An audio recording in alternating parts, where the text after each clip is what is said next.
Good morning, everyone. Thank you so much for joining us.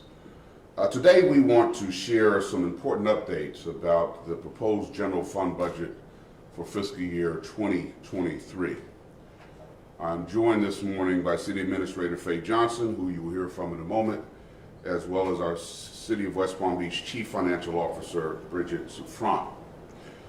I, first of all, want to thank City Administrator Johnson, our CFO, and the entire Finance Department budget team, who for months have worked arduously to create the tentative budget that will soon be presented to the City Commission for final approval.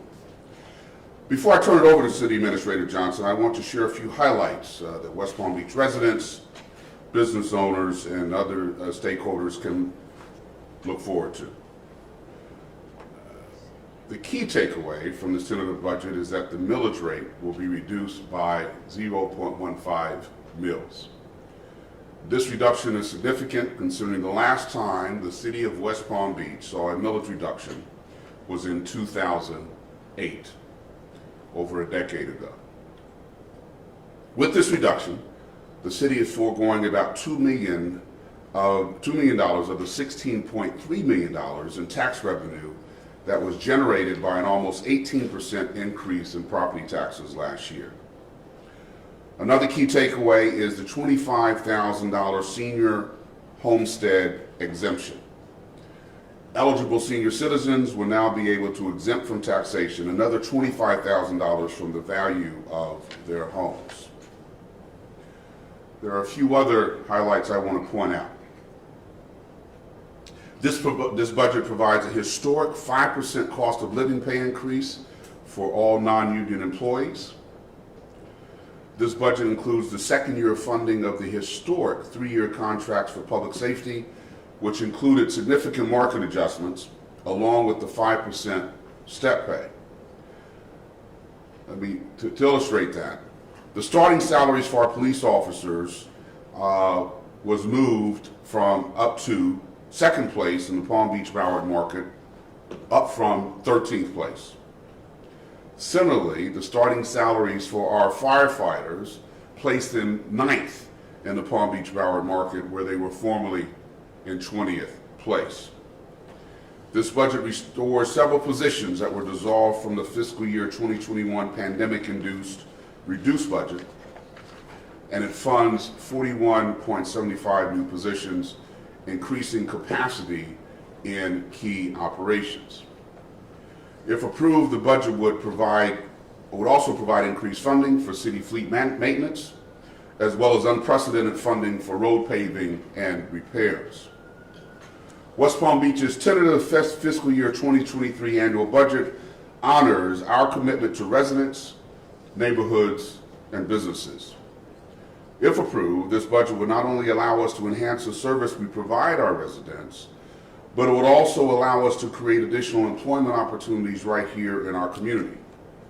With that being said, I would now like to introduce City Administrator Johnson for a more detailed explanation of the draft fiscal year 2023 budget. Ms. Johnson? Thank you, Mayor James. Good morning. I want to just highlight some of the other takeaways in the budget. The mayor mentioned the fact that the budget honors our commitment to our residents, our businesses, and neighbors. And to that extent, I want to just point out some of the ways in which it does that. When we look at our roads, which the mayor intimated at, this will be the first time in a good while where we're able to fully fund the priorities that we have for the annual fiscal year.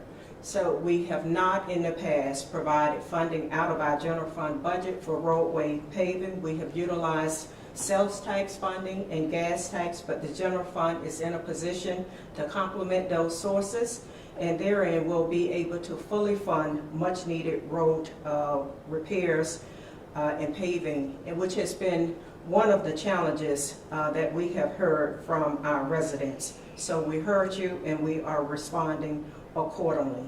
Another key takeaway in this budget is that we have reinstated a significant amount of funding for library books, be they digital or hard copies. That was one of the sacrifices we had to make back in FY21 when we cut the budget, but we know that the library is a place where a lot of education and learning takes place, and it is still very popular. It is growing in popularity. So we're glad to be able to restore that funding. Another area that our residents have complained about, and we have been putting a lot of attention on that and have made quite a bit of headway, and that is this ongoing trend of illegal dumping within our beautiful city. We are adding a position that will focus completely on illegal dumping here in the city. So for those who have been bad actors, just know that the city is continuing to focus on this, and we want to mitigate this bad activity here within our city. We think the addition of an additional person will help us achieve that. Another challenge that we have, given that our city is attractive to developers and builders, and we know that we have earned the moniker of Wall Street South, the other Palm Beach. We got a lot of development activity taking place within the city.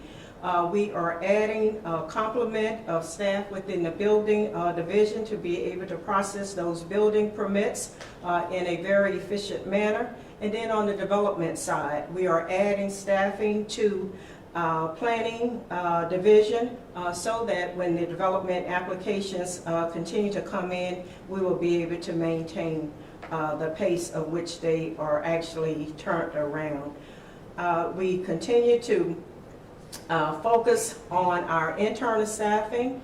We're moving our paid starting salary ranges up so that we can remain competitive with our municipalities here within Palm Beach County. We want to make certain that the city is in a position to continue to attract the best and the brightest to join the excellent team that we have here on board to meet the needs of our community. So with that, Mayor, I'll turn it back to you.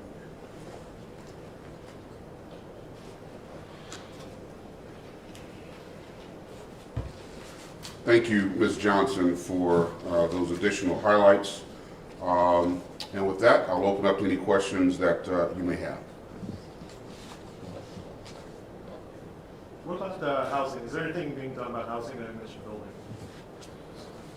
We are not allocating specific funds from the budget to housing. However, we are doing everything we can to find grants to help us with that, as well as providing incentives to the private sector for affordable housing. Hopefully they will step up to the plate as well.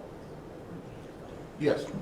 Let me just add a footnote to the mayor's comments. The budget certainly contains the traditional federal and state funding for housing. As the mayor indicated, we have not included that in the general fund operating budget, but certainly that continues to be a focus. And also, as the mayor intimated, in terms of incentives, that will continue, and that's how we would then incentivize the developers to actually construct more affordable housing. We recognize that it has become even more of a crisis here within our community because of all of the activity that we have happening on the development side. Anything else? Well, again, thank you for coming. Thank you for shedding a light on what I think is very positive news about our budget this year. Have a good day, everyone.